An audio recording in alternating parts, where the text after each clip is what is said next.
Bonjour, nous sommes à la chapelle des Diaconesses de Reuilly à Versailles. Mon nom est Pierre Blanza. Je vous présente un livre qui s'appelle « Retourné par l'amour divin, petit guide œcuménique de méditation ».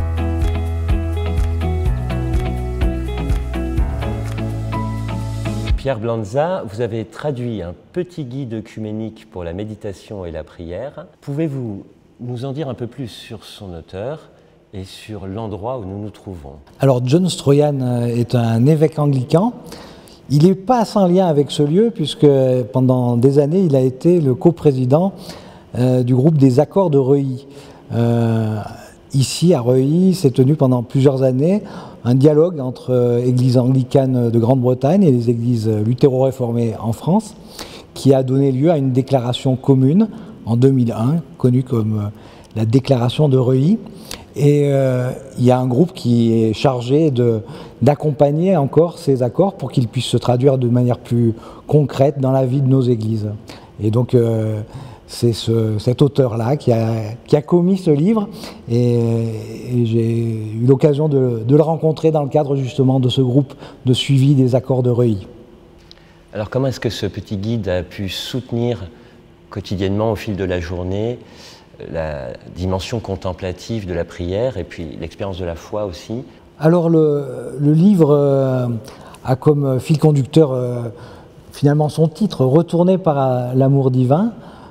C'est tous les retournements que suscite l'amour dans notre vie, que ce soit le retournement de savoir bien prendre le temps de s'arrêter, de prendre le temps d'observer, d'ouvrir les yeux. Ça commence comme ça le livre, avec une invitation à ouvrir les yeux, à regarder. Et on commence par regarder ce que l'on a devant soi. Alors quand on est en retraite, souvent on cherche des lieux où la beauté peut reposer le regard. Et puis quand on a appris à ouvrir les yeux sur le monde, on peut ouvrir les yeux sur soi-même et aussi parfois sur ses zones d'ombre ou sur ses fragilités, sur ses failles. Et puis se laisser ainsi de retournement en retournement conduire jusqu'à contempler le mystère de Jésus-Christ. Est-ce que vous pensez que tout le monde peut s'approprier les textes proposés à la méditation dans ce petit guide œcuménique? Alors, tout le monde, ça je ne sais pas, mais c'est sûr que ce petit guide est comme une anthologie, un florilège de spiritualités très diverses. On passe à la fois des pères de l'Église aux mystiques du XIVe siècle de la tradition anglaise ou bien aux contemporains de la Réforme. Et aussi, il y a toute une attention, je dirais, artistique, à la fois dans l'iconographie, qu'elle soit contemporaine ou plus ancienne, et puis aussi une attention à la poésie. Alors, il me semble qu'avec toutes ces entrées possibles pour entrer en méditation, bien sans doute qu'il y en a un peu pour tous les goûts et toutes les sensibilités. En tout cas, c'est un des aspects qui m'a attiré sur ce texte, cette grande diversité, cette grande ouverture qu'a John Stroyan, attentif à la fois à une fresque de Banksy sur un mur de grande ville et puis à une icône de Roublev, par exemple. John Stroyan, l'évêque anglican dont vous avez traduit le livre, un petit guide œcuménique pour la méditation et la prière, se dit dans la préface, dans l'introduction, avoir été très marqué par son expérience avec les orthodoxes au mont Athos. Et vous, comme son traducteur, quelle est l'expérience qui vous a marqué dans votre ministère? Alors, j'ai eu le privilège de découvrir différents visages du christianisme et je pense que ça a été une grande expérience pour moi.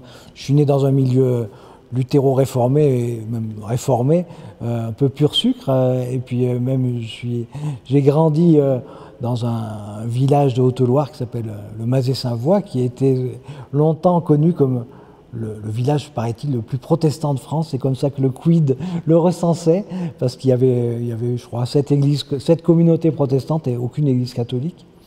Et pourtant, j'ai eu le privilège, oui, de cheminer avec la communauté du chemin neuf, avec des chrétiens venant d'autres églises aussi protestantes évangéliques, et puis plus récemment aussi avec des églises orientales, coptes, orthodoxes.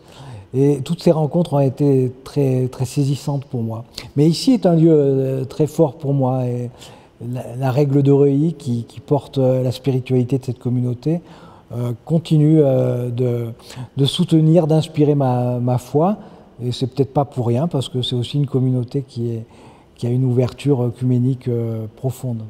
Merci Pierre Blanza, c'est vous qui nous avez proposé de vous retrouver ici sur le parvis de la chapelle des Diaconesses de Reuilly à Versailles. Un dernier petit conseil pour les lecteurs de ce guide œcuménique pour la méditation et la prière? Eh bien, je reprendrai volontiers les conseils que donne Daniel Bourguet, qui a accepté de signer la postface, c'est de prendre votre temps pour le lire. Il a été mis en page avec des pauses pour réfléchir, des pauses pour prier, parce que c'est un livre qui se déguste, je crois, mais surtout qui invite qui propose une pédagogie de la méditation et de la prière.